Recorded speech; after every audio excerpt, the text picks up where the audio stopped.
Whenever we think of the Mashriq, also known as the Middle East, we imagine either sectarian violence and inequality or imperialism and colonialism. However, there is another side of history that narrates the lives of people who were trying to redefine their society during the fading phase of the Ottoman Empire.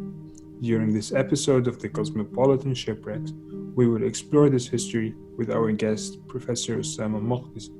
He is the Arab American Education Foundation Professor in Arab Studies at the Department of History at Rice University. He is the author of The Age of Coexistence that describes the Ecumenical Frame and the making of the modern Arab world.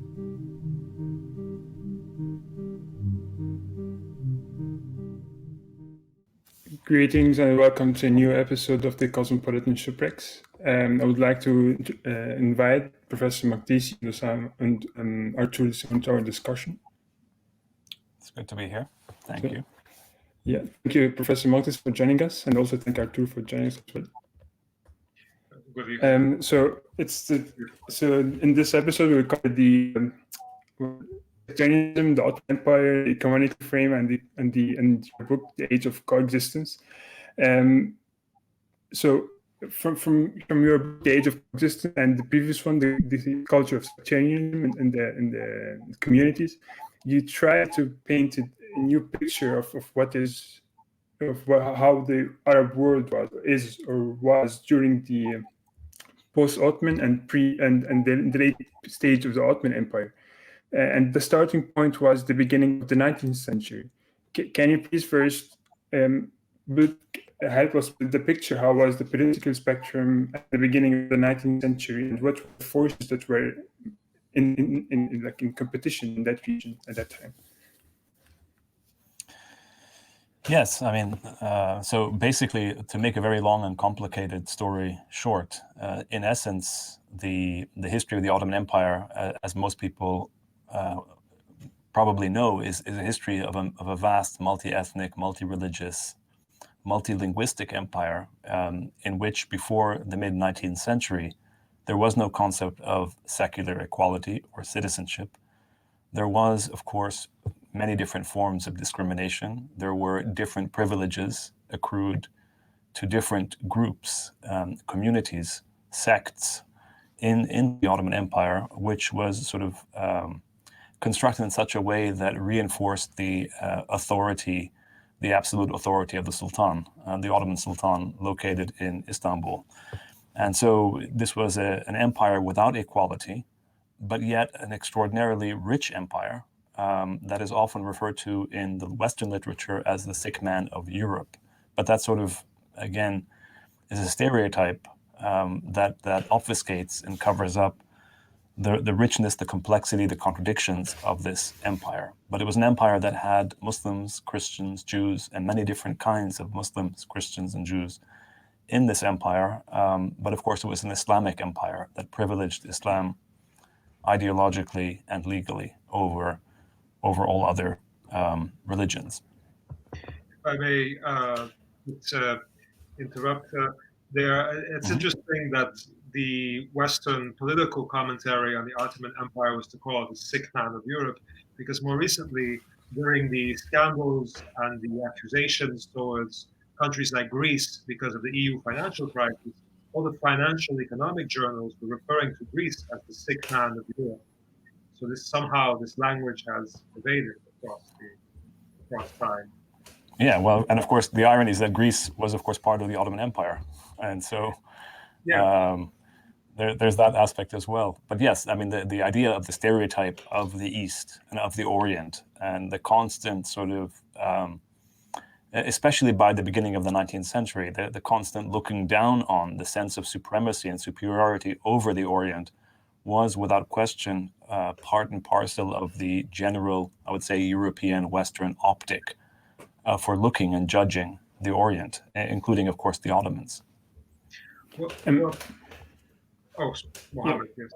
Yeah. So what like you mentioned at that period, the 19th century was also like the rise of European colonialism, but then also the Ottoman Empire was kind of having a lot of dynamics going inside. That the two forces were kind of like working together somehow. I mean, not on purpose, but like they were. Can you elaborate more on what was happening within the Ottoman Empire at that period? Like, were there? I mean, yeah, sorry. Yeah, I mean, so that's a good question, and again, it's what was happening in the beginning of the 19th century was a confluence of many different factors. You had, on the one hand, as you mentioned, Muhammad, there was the advent of European imperialism, most famously or infamously Napoleon's invasion of Egypt in 1798. There was, of course, there were internal rebellions on the part of disaffected subjects, governors, rulers inside the empire.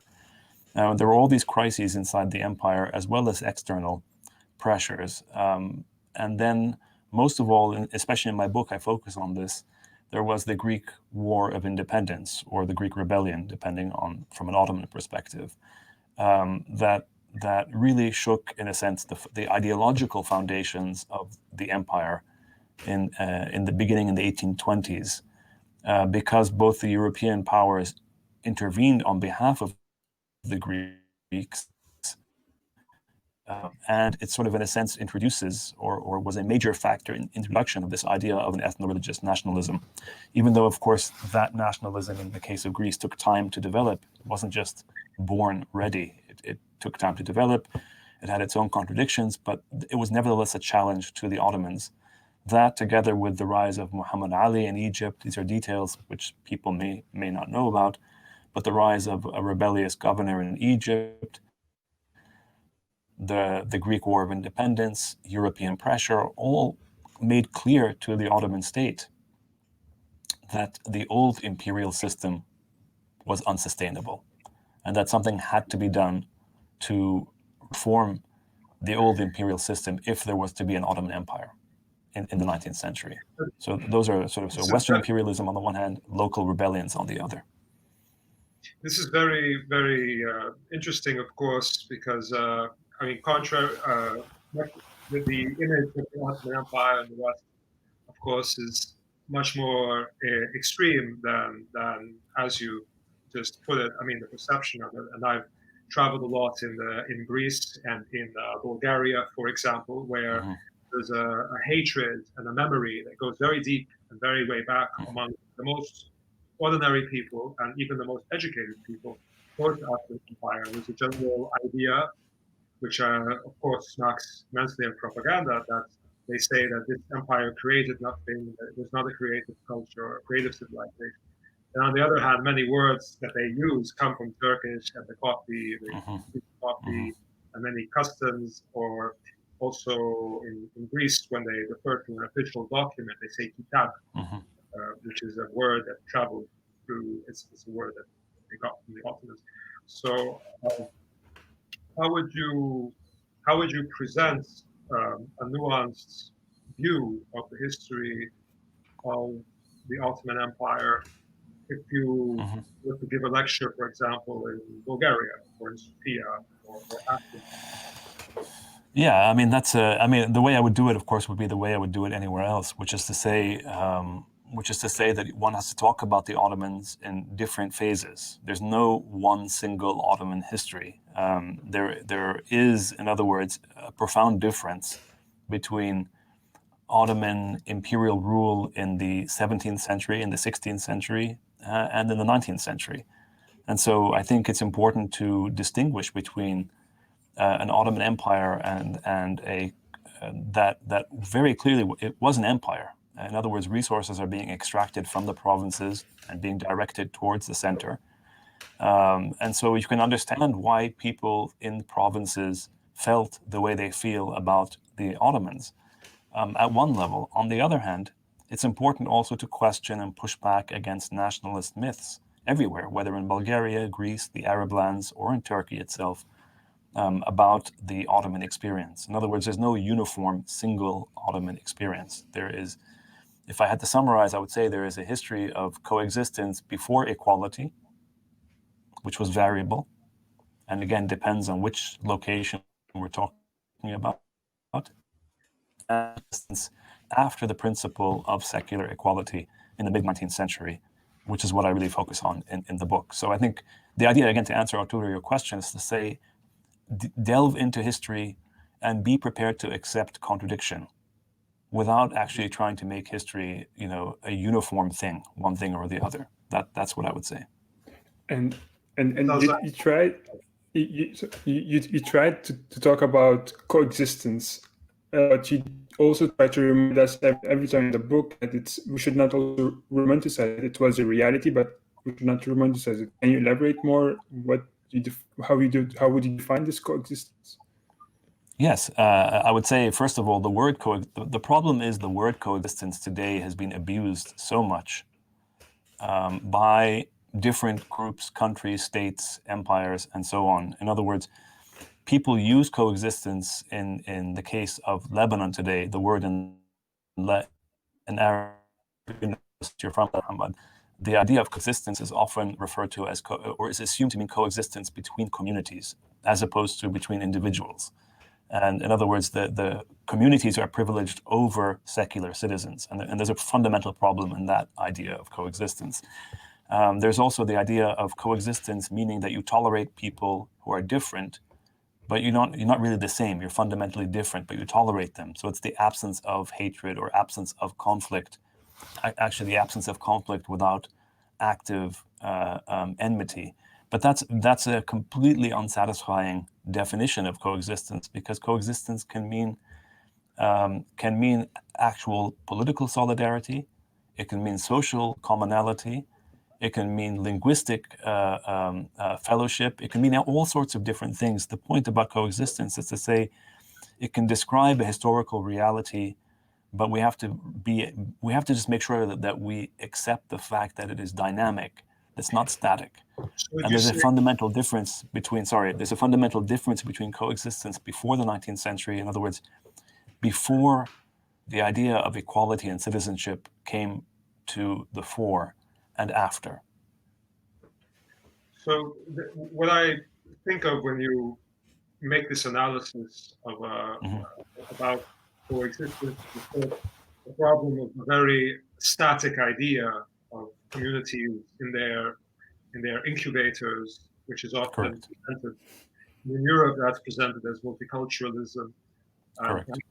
In the United States, many people who call themselves anti-racist now are arguing that there are fundamental intrinsic differences between races. I was reading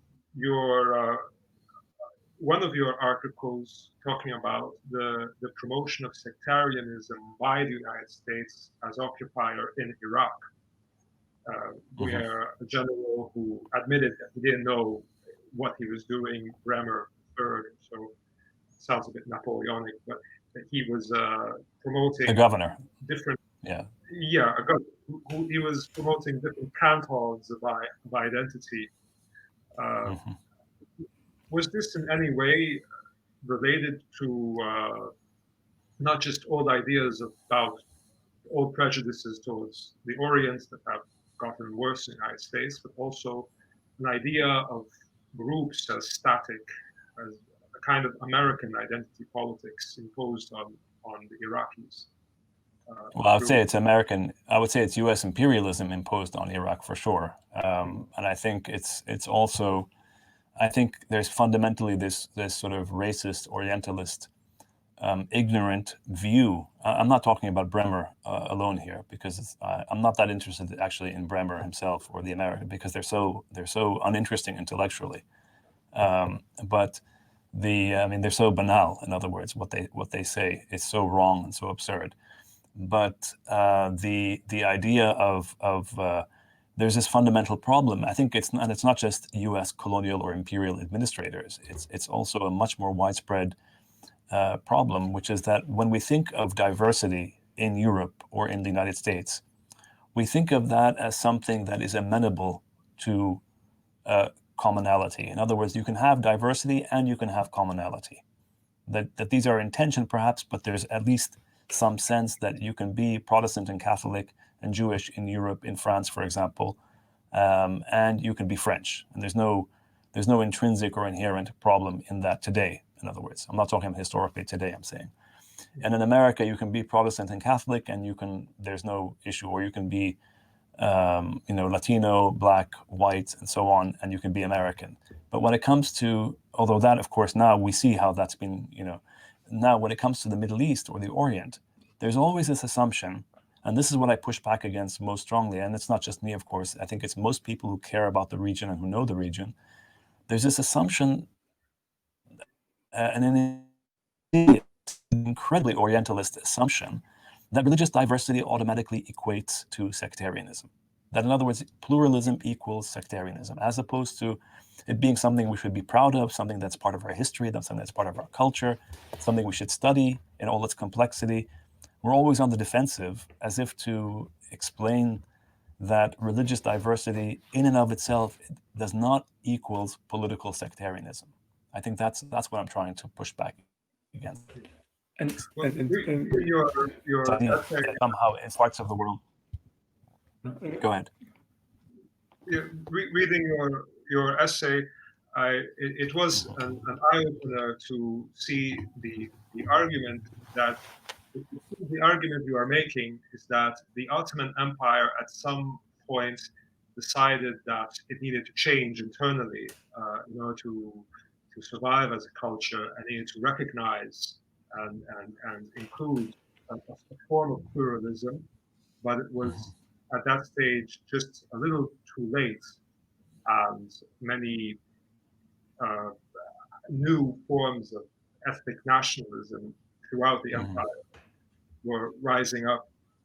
And it seems like a parallel to other later imperialisms, like in the West, where French intellectuals like Sartre suddenly became critics of French imperialism.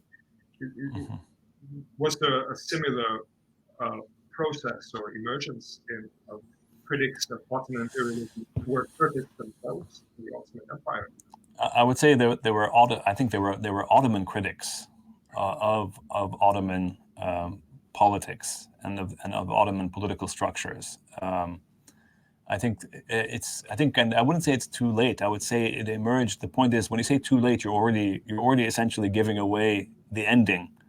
You're starting with the end and you're going back. That's not the way, for me, that's not the way history works. History works the other way around. We start at the beginning, and there are all these possibilities and conjunctures and moments and events and choices and structures that come into play that shape and that make each historical moment what it is. And that's the beauty of history. It's that it's so dynamic in its own way. And so I think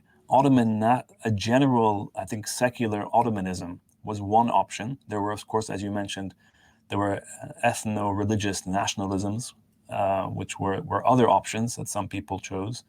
And of course, so these were the main tensions. There was Arabism. There were all these different groups and tensions that developed, but it was a richness, I would say, in the 19th century with an extremely violent aspect, especially when it comes to the separation of populations, the ethnic cleansing in the Balkans in particular, in Anatolia, with the Armenians, eventually. But that was one side of it. And the other side is that there are new possibilities of how to imagine a future together. I think that's what I was trying to focus on in the book. That just like in Europe today or the US today, you have, of course, these are different. I mean, I don't want to make them the same. These are totally different contexts. So it's always important to insist and remind the listeners that we're not talking about the same history. These are distinctive histories, but it's worth putting them in our minds in parallel just to understand what we're talking about. So that just like in Europe and in the US today, there are people who are fundamentally unhappy and uncomfortable with the idea. I would say many racist people who are unhappy with the idea of Muslims in Europe, for example. There are others who are fighting for rights and democracy and justice and freedom. And it's a struggle. It's a real struggle. The same in the US. And the same in the Ottoman case. The point is that there were all this extraordinary turbulence in the 19th century. The old imperial structure, which was, as I said, imperial, unequal, but also diverse, was no longer sustainable. And the question was what was going to replace it and on what terms. and who would come out, and what would the European role be in it. I think that's the fundamental difference between the Ottoman case and the European and American case, is that in the Ottoman case, you can never really analyze Ottoman or post-Ottoman Arab history without the European imperial, and today, of course, the US imperial role. I mean, these all go together. You mentioned that within this transformation that there were people who were trying to change or try to elaborate an equal word. And two persons who got my attention were Butrus Al Bustani and Saad al-Husari. Can you elaborate on the work, were they trying to do, and were they the only ones, or were there other people who were trying, but these two were the major figures in that period? I couldn't hear you. You cut off a little bit, but I think you were asking about Bustani and Husari, correct? Yeah, true, yeah. And whether they're the main. It's not. No, of course there were many others besides them. It wasn't just Bustani and Husari, but I focused on these two individuals in the book because of the fact that they capture for me these pivotal moments, and they embody these pivotal moments. So Bustani, for example, was an Ottoman Christian figure. We think of him today as a pioneering secularist, but in fact he was a deeply pietistic person, deeply religious person, and he was sort of horrified by the sectarian events in 1860 in Mount Lebanon and in Damascus, where many Christians were killed. Ottoman Christians were killed. Syrian Christians were killed. And there's and massacred, and there was, of course, a fundamental difference between the events. Again, if we dig deep into this history, we have to acknowledge that there's a difference between the Damascus riots of 1860 July and the war in Lebanon, Mount Lebanon. But the end result is that there were massacres, there were sectarian tensions, there were hatreds, and so on, all of which were a result of these shifts that I was talking about earlier, the transformation of the empire, this mid-19th century sort of a huge crisis in the empire as it shifts from being an empire of unequal subjects to being nominally, under huge European pressure, an empire of citizens. And it's an extremely difficult shift.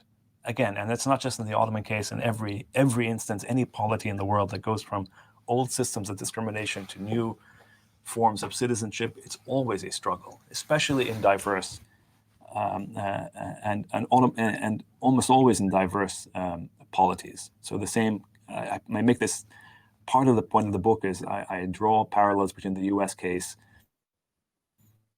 and the same moment exactly as Bustani is witnessing the horrors unfold in Lebanon of sectarian Muslim Christian antagonism. The US is on the verge of a, go ahead. But these events were, I mean, you meant that's because we didn't delve into the definition of sectarianism, but these were political power forces that led to these events, but not based on religious fanaticism. Yes, these were political. Yes, of course. Yeah. I mean, I think, look, I'm less interested today in trying to say that they're economic or religious. I mean, it's a combination of all these different things. I don't think one can say, it's one thing or not. It's certainly not one thing alone. It's certainly not religious in the sense of dogma or theology. It's certainly not theological. It's not sectarian in a purely religious meaning, for sure not. It's sectarian in the sense, when I say sectarian, I mean communal.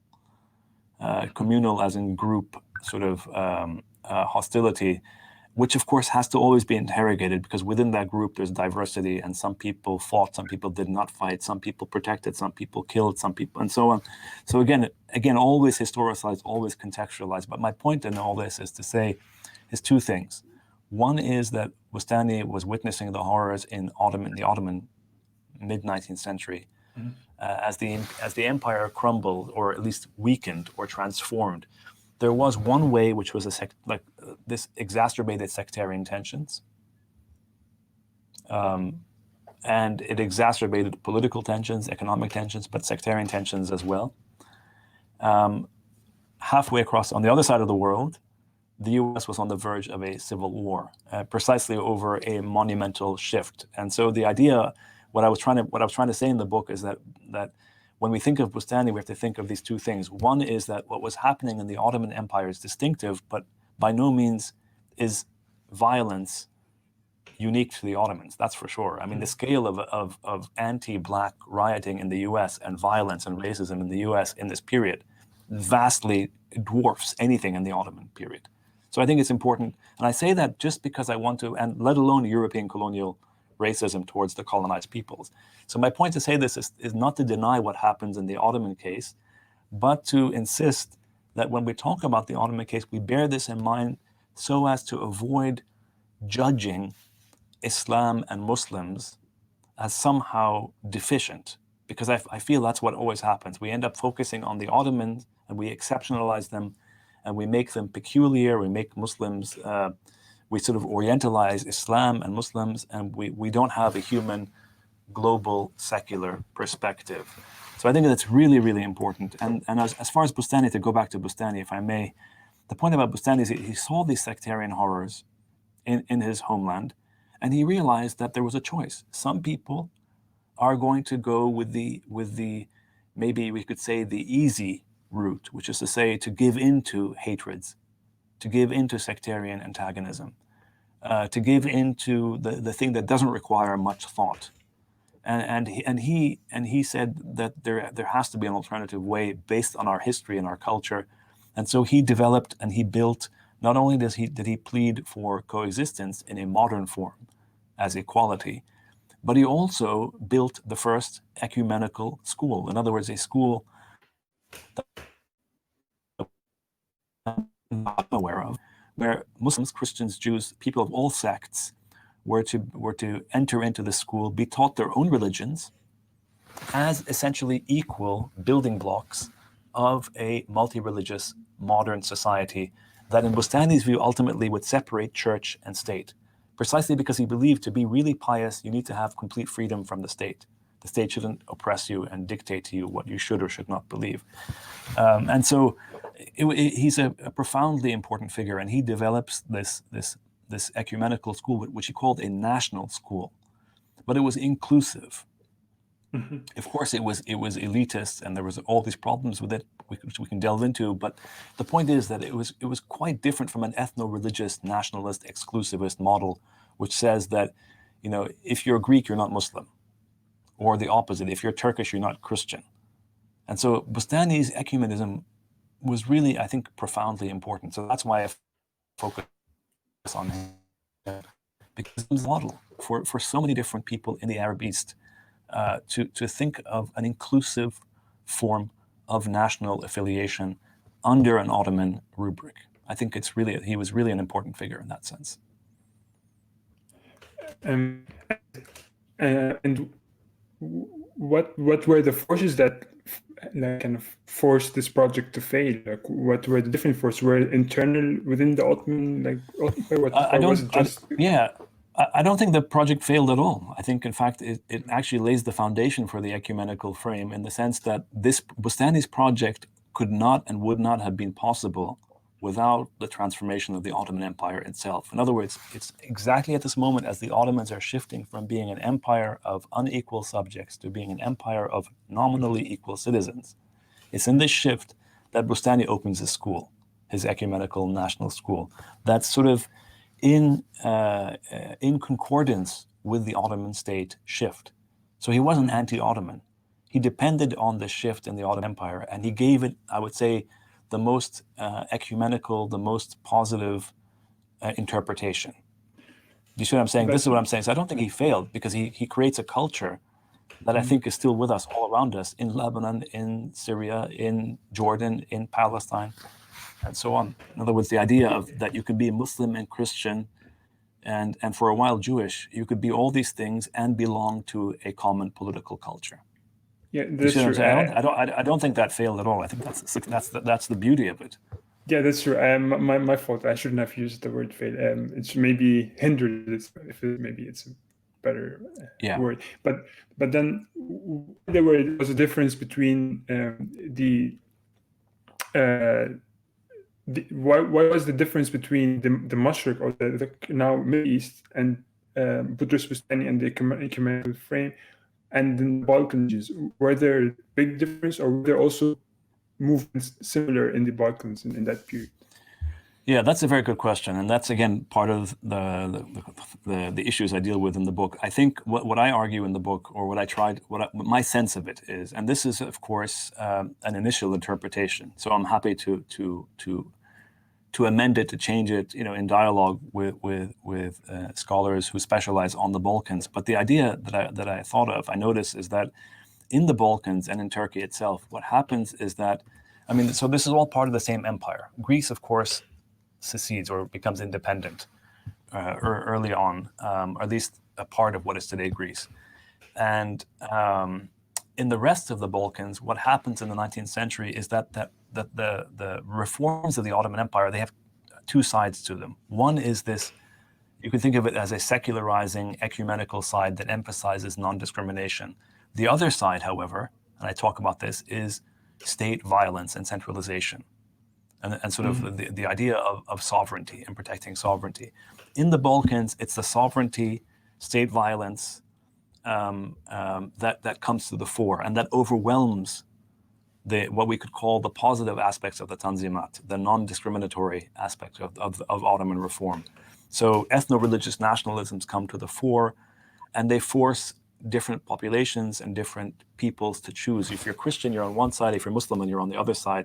And that's why, by the way, incidentally, that's why the Armenian question develops in Anatolia at roughly the same time as the Balkan nationalisms develop. In other words, do you see what I'm saying? That where to be an Armenian means you're not Muslim.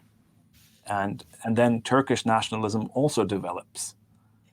All these are developing in a relationship to each other. And they exclude the other side. Yeah. So, but as opposed to the Arab East, where you don't have a strong nationalism, there is no ethno-religious nationalism that's strong. There's no separatist movement. There's no nationalist movement to speak of. Most of the population is mostly Muslim. There's a very large population, most of whom are okay under Ottoman rule until the very end of the empire.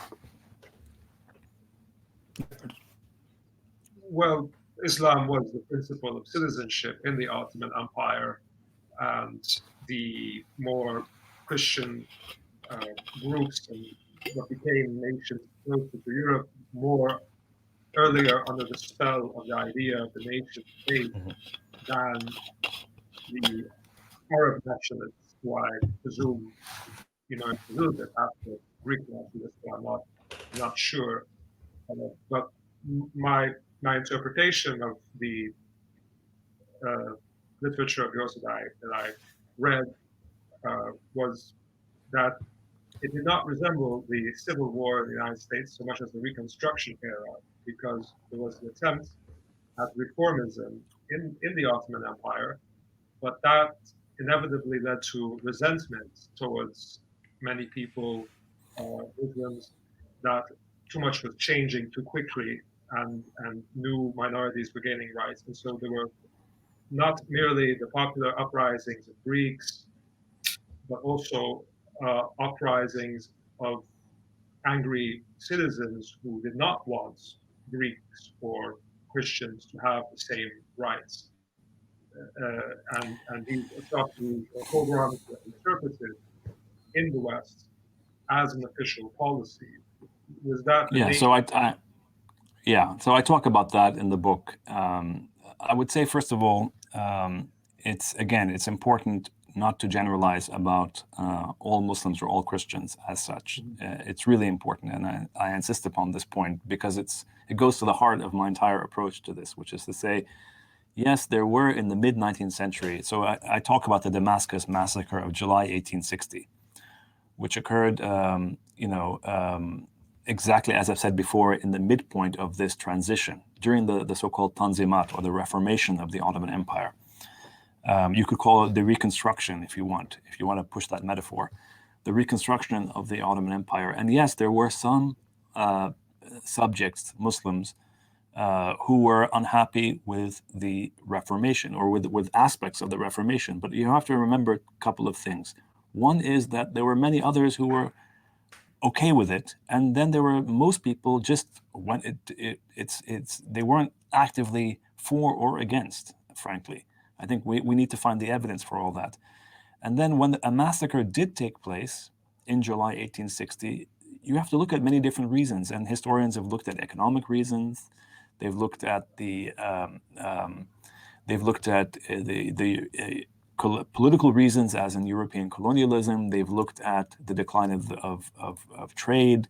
They've looked at conscription, which overwhelmingly impacted Muslims in this period. And so all these can go to explain some of the context of the sectarian events. But even in 1860, July 1860 in Damascus, there was a massacre. And one of the points I make in the book is exactly this, that we need to acknowledge this history.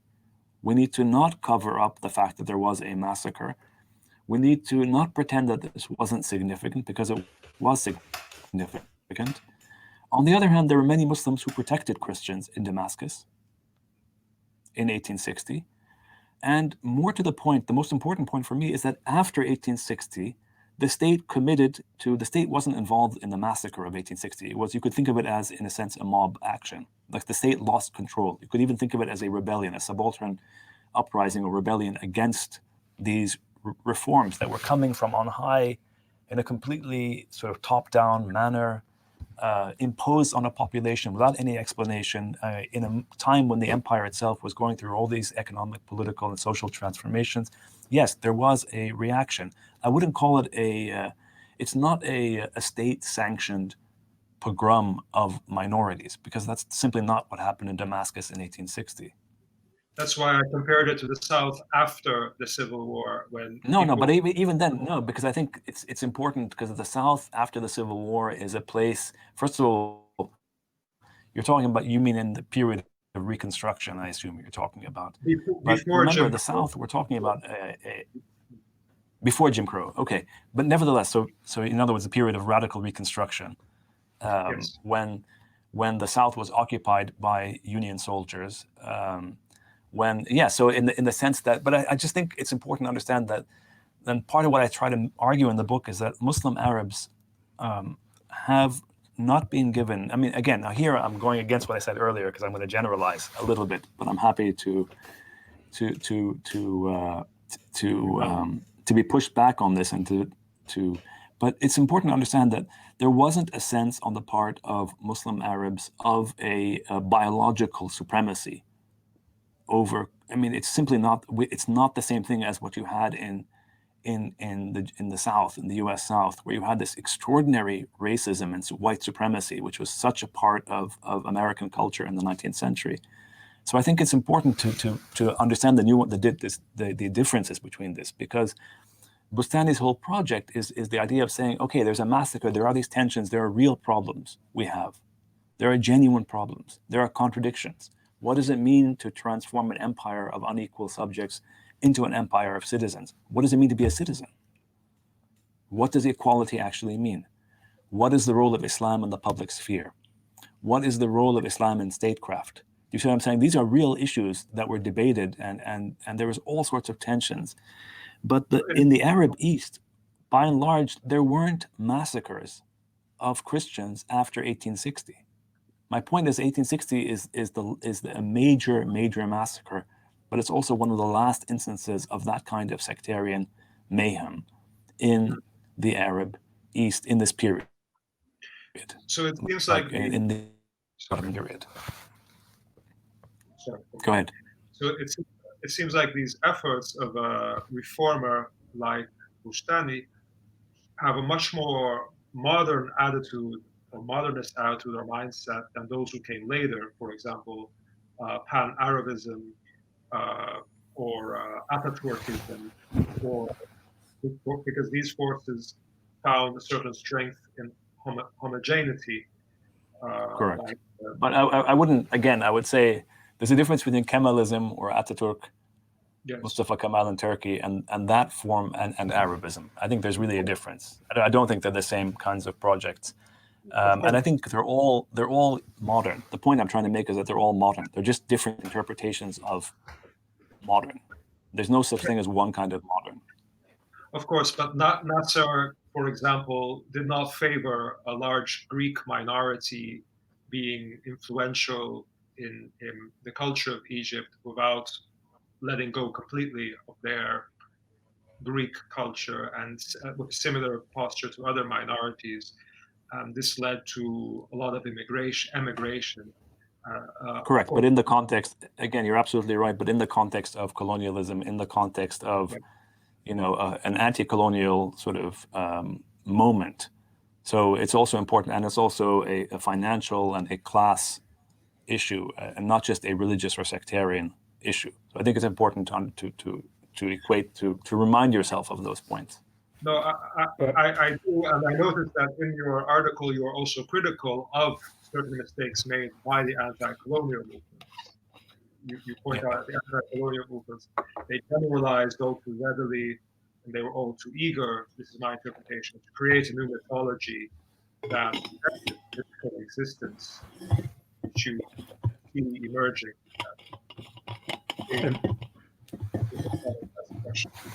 Yeah, sure.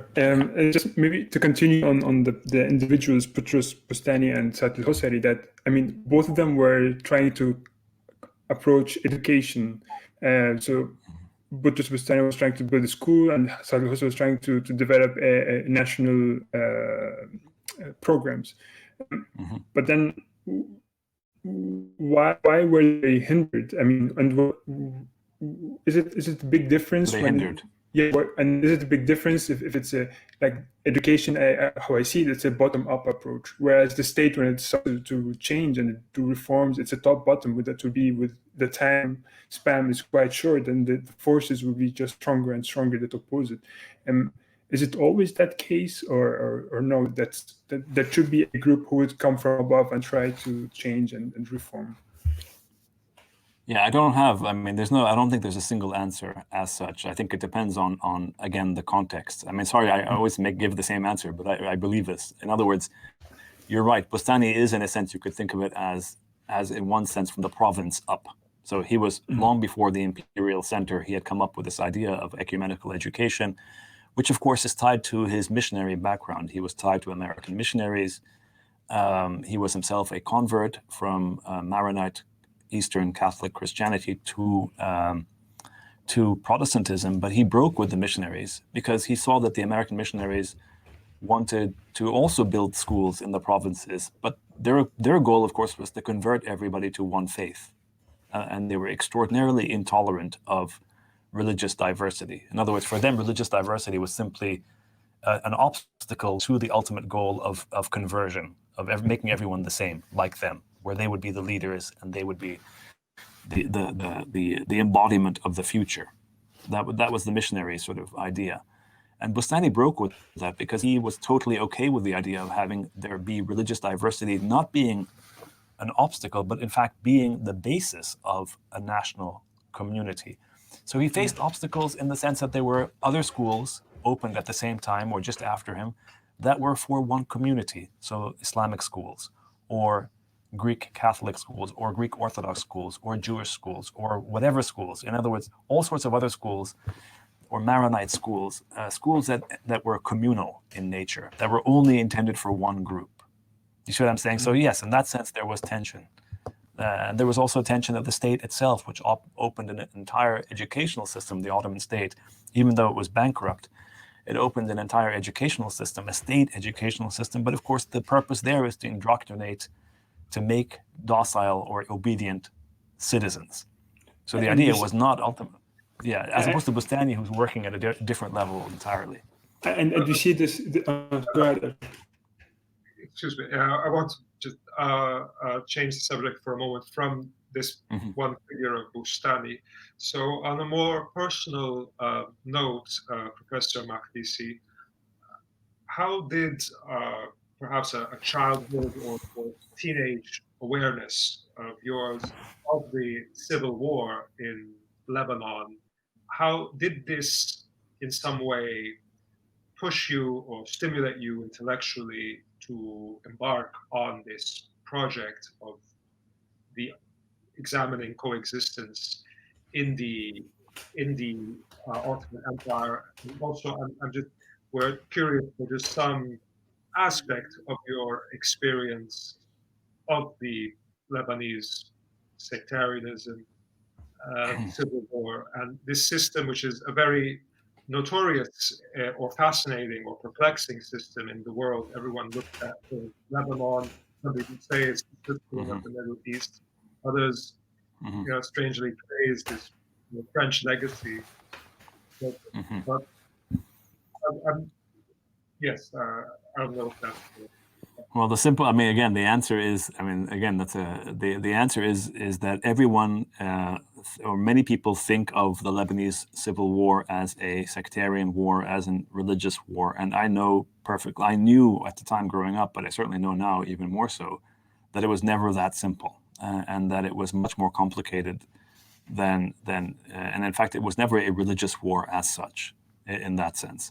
And so I wanted to emphasize, and I've always been interested in how it is that people come to think of sectarianism as age-old, when in fact we know perfectly well that the modern system of Lebanon that you talked about, the infamous sectarian system, was itself created in the 20th century by the French, under French colonial rule in the 1920s. In fact, the Lebanese constitution that legitimates political sectarianism was written in 1926. So it's a very modern, and you could go back if you want to the 19th century, to an earlier period, but at most 1861, with the sectarian administration of Mount Lebanon. But my point is that these are modern problems, and it's one way of thinking about modern problems, but it's not the only way. And I knew that people simplified, and people are always interested in sort of reducing our part of the world into being sectarian and thinking of people only as Muslims or Christians. And I know that the history is much more complex than that. Or Shia, as I said, or Sunni or Shia, or of course, but remember, in our, what's interesting is that when I was growing up, it was Muslim Christian, overwhelmingly. And today, of course, it's Sunni Shia. That's what everyone talks about today. And so, but it's the same dynamic. Again, people use these terms like Sunni and Shia to make an argument. In other words, they're so lazy, these terms, in the sense of you say Sunni and Shia as if that is an argument in and of itself. That's nothing. That's just a description. And it doesn't tell you what their ideology is, what their politics are, and so on. But of course, there's a clear material basis to the conflicts between Sunni and Shia, with the interests of Iran, and on the other hand, a few states like Qatar and Saudi Arabia who don't exactly get along amongst each other, and who are. Yeah, there's always material interest, though. Yeah, there's always material interest in any conflict. There's material interest. For sure. This is still ignored in the depiction of the Middle East and its conflicts. People tend to ignore the material dimension. Absolutely, because again, people want a simple, exotic Orientalist solution, which allows them to think that they understand something which they don't actually understand. So you use these labels, these sectarian labels, and this prism to understand a region to misunderstand a region that is profoundly more complex. And ultimately, if you say, as Obama and Trump and all these other people say, if you say this has been going on forever, then it's not your fault, of course. It's their fault, primarily. From time immemorial. Yeah, of course. And you end up excluding yourself and your own culpability in these events. So I think there's a reason why people use sectarian discourse, but there's a reason why we should push back against it as well. So the term Orientalism has been, you have named it, and Mohammad has named it as well many times in this interview, and I immediately think of Edward Said. I've heard that perhaps this is not accurate information, that you are in some way related to Edward Said. When I think of Orientalism, the book, which is a very fascinating book, changed my views on the Israel-Palestine conflict and the French and British legacy in the Middle East. I noticed that Edward Said did not go into very much, but maybe I don't remember correctly, he did not go into the wars with the Ottoman Empire and its decline. He focused more on the former parts of the former Ottoman Empire, the island in Egypt, Palestine, and mostly the Levant. Is this somehow incomplete? I mean, because the Orientalism as we know it today, like, is racism itself a legacy of the propaganda of war? Was it not the war propaganda between the West and the Ottoman Empire that led to these stereotypes that continue to this day? Is this somehow I'm not missing? From what? Are you asking me about Orientalism, or are you asking me about my? You're asking me to comment on Orientalism, the book? Yes. Or our understanding today of, I mean, look, Orientalism, obviously a classic work, but the idea of Orientalism is that it's the relationship between a certain Western knowledge over the Orient and its relationship to domination over that Orient. In other words, the connection of power and knowledge. And Edward, in his work, always said that he wasn't a specialist on the Middle East. He wasn't writing about the Middle East. He assumes, of course, that the Middle East is there, that there are peoples and cultures and diversity and richness and contradictions and tensions, but that wasn't what he was doing. He was focusing on the representations of that region and the realities that representations created, and what he called the dehumanizing form of knowledge. Like a set of metaphors, a set of understandings about the Orient, about the East, about Islam, about Muslims, about Arabs, about the Arab world, that ultimately dehumanized and emphasized and deliberately emphasized the things that separate, as opposed to what people have in common. And I think that is, to me, the importance of that book, and the enduring importance and salience of that work, because it really pushes us to constantly criticize essentializations, like gross generalizations, especially at the level of culture and civilization. But does that Orientalism originate in propaganda wars between the West and the Ottoman Empire?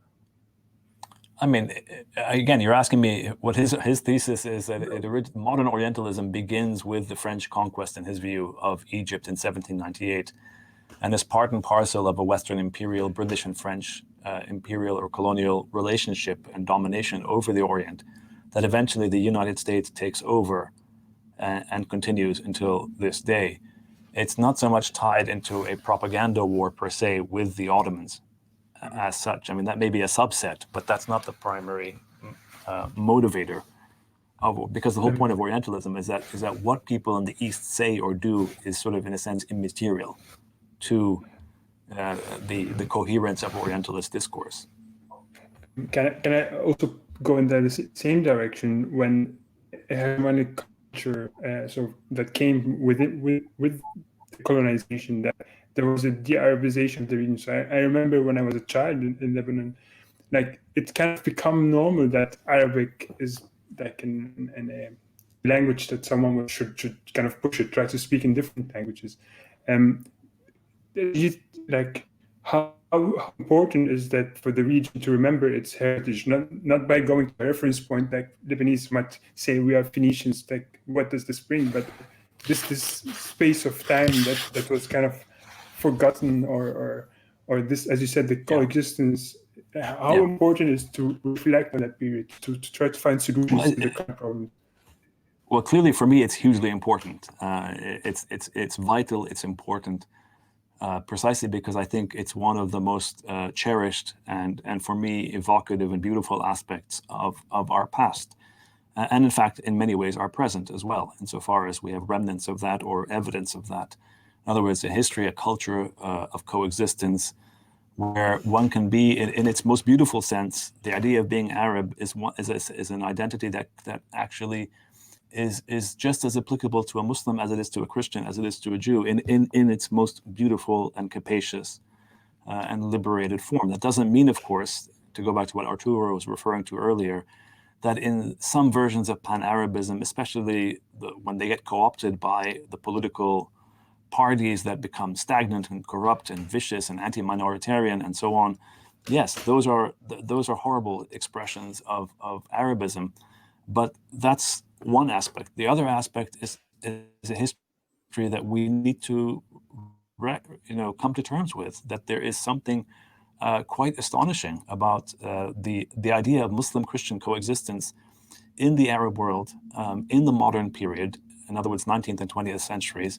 This is a profoundly important history, because think about Europe today. Think about how Europeans are struggling with the idea of Islam. That we don't have that problem in our part of the world. We've never had that problem as such in the same way. So I think it's important to be able to accept and cherish the ecumenical aspects of our history, the history of coexistence, and acknowledge its problems, its silences, its elisions, its contradictions, its tensions, its violence, without saying, and this is what I'm most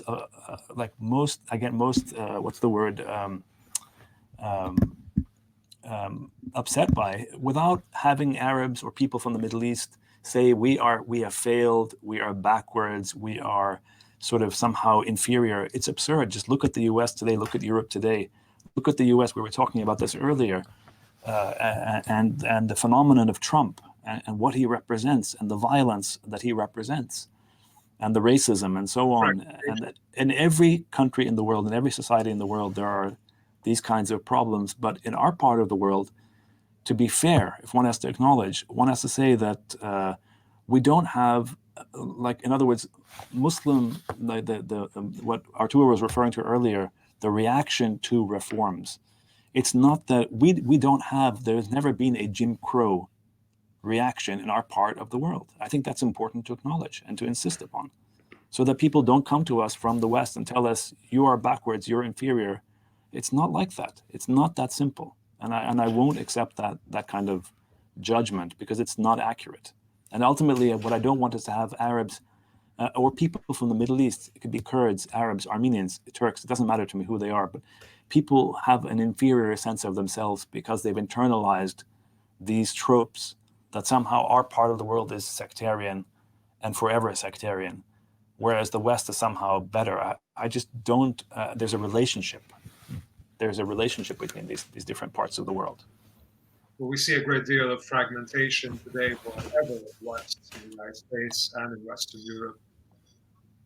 Everywhere, yes, because fragmentation is a choice, just as ecumenism is a choice. And the point is, nothing like racism and anti-racism, are ultimately choices that people make, just like sectarianism and anti-sectarianism. One of the themes of my book is anti-sectarianism. We focus so much on sectarianism, but there's also anti-sectarianism. In other words, the mobilization, the will, the solidarity by people of different faiths and ethnicities in the Middle East together to build a better future. That is part of our history. And that's a huge part of our history. And the idea that part of our history is constantly obscured by the sensationalist sectarian reporting is what I'm trying to push back against. Well, right now I am in Andalusia, which is a place, of course, historically famous for the period of convivencia, all this famous, and very few Spanish people today that I know of would deny that this happened. Well, very few younger Spanish people.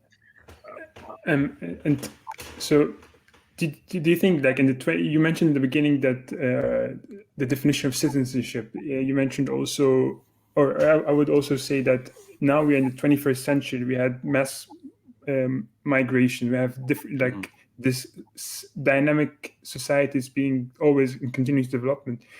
Do you think that the dichotomy East and West is still representative of the current struggle, or should we try to find new ways? Because how I see it, it's kind of the ecumenical frame is not just now just the Middle East, it's just all over the world. They are struggling with the same struggle issues.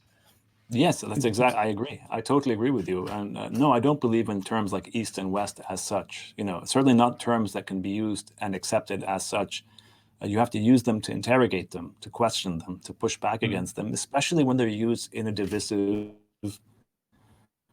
anti-secular, anti-humanist manner. And that's what, and yes, that the problems of ecumenism are evident everywhere in the world where you have diversity, whether it's South Asia, whether it's the Middle East, whether it's Europe, whether it's the United States. I think these are that's the point. But once you say that, Mohammed, my point is, once you acknowledge that, then we can talk about the problems, the real problems in the Middle East, without defensiveness, without feeling that somehow you are, you're affirming Western supremacy, because that's what I'm trying to push back against the most. It's this idea that somehow looking at the Middle East as a place that is fundamentally backwards, I think misses the reality and the dynamism of this region and the impact that Western colonialism has had on this region in the 20th century. It has been devastating, as well as Zionism, of course, in Palestine. So, for me, two last questions. You mentioned Zionism, and so that after the end of not the end of colonialism, but after 1920, that you have Jewish communities who were living in what now is Arab countries, that they were kind of pushed to move away, to move from that regions, and then with time you have this all forces go together that they also kind of were not able to reflect on that period, try to understand what were the forces that. Do you think that it's important that the two sides would try, by reflecting on that period, something different might happen, or it's quite difficult in this political spectrum? I mean, you're asking about I mean, obviously, for me, as a humanist, all forms of reflection, I think, are absolutely essential and necessary. That doesn't mean that reflection on its own does not change the past. The past is not going to change. What's happened, in a sense, cannot be revisited at that level, at the level of the history. But on the other hand, a reflection on that history allows us to rethink and possibly reimagine different ways of being, for example, Arab or Jewish, and asking ourselves, why is it that in the modern period, being Arab and being Jewish have been constructed as oppositional? What happened, and how do we rethink these things to make them not oppositional? Because there's no reason why one can be an Arab Christian and not be an Arab Jew, honestly, or a Jewish Arab, or a Christian Arab. There's no reason. There's no reason that one, in theory, if one is genuinely for liberation and equality and secularism, there's no reason why one couldn't, except, of course, political ideologies. It's especially apparent here in Andalusia, where it's well known in the south of Spain that some of the greatest and major figures in Judaism wrote in Arabic, like Maimonides, philosopher, or Ibn Gabirol, and other very important thinkers of Judaism wrote in Arabic, spoke Hebrew. So it's clearly I mean, that's what I mean. It's important, again, not to overly romanticize Andalusia, but remember, but it's also important not to throw out, as you said, it's important not to throw out the history of Andalusia. But remember that we're talking about Andalusia is one aspect of the history. I mean, so we have Andalusia times 10 in Damascus, in Iraq, in Baghdad, in Baghdad, of course, in all these places. There's Andalusia times 100. I mean, the history is much longer and deeper in that sense. There wasn't 1492. There wasn't Columbus. I mean, Isabel and Ferdinand. There wasn't this whole expulsion of the Jews and the Muslims, as what happened in Spain with the so-called Reconquista. And so I think in that sense, it's important to understand that Andalusia is one moment, but there's Andalusias everywhere in our history. It's not just in Andalusia, is my point. And a point, maybe my last two questions, because we're almost running out of time. So as you mentioned, that this kind of dynamic movement, like you see in science, when the whole region, the Middle East and the North Africa, South Europe, where all these places where science being generated, that's true, they learned from other previous, but they developed it, moved forward, and then that moved also afterwards to Western Europe. And then like this kind of notion of static is problematic, and this is what's happening because of a lot of reasons. Maybe mostly I think it's economic material, where we just think that staticity is just safe, but it's not, I think.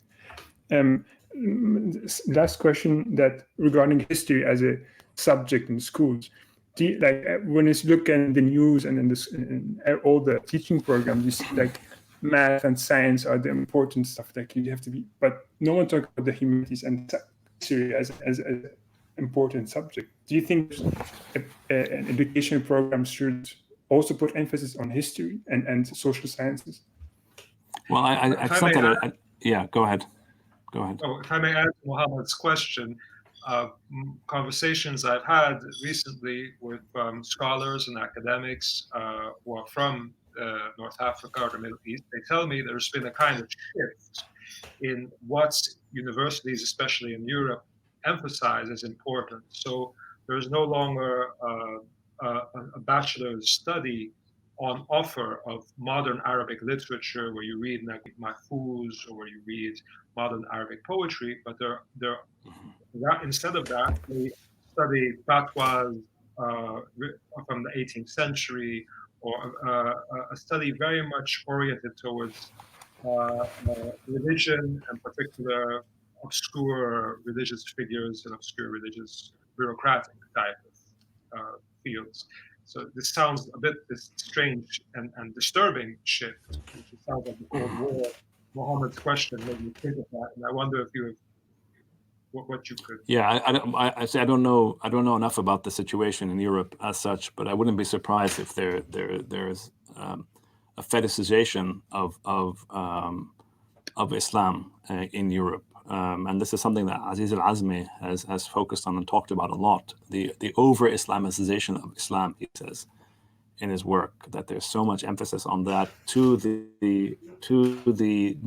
detriment of a broader, a more holistic, a more ecumenical understanding of Islam and the Arab world.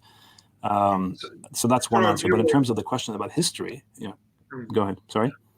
Just for our viewers who might not be steeped in this, so when you say over-Islamization of Islam, you mean just in the same sense that Christendom includes, for example, William Blake or figures like this, like just Christendom. This is it. Yeah, that's Aziz Al-Azmi's. Yeah, that's Aziz Al-Azmi's term. That's his term that he used in his book, or his book of essays called Islams and Modernities.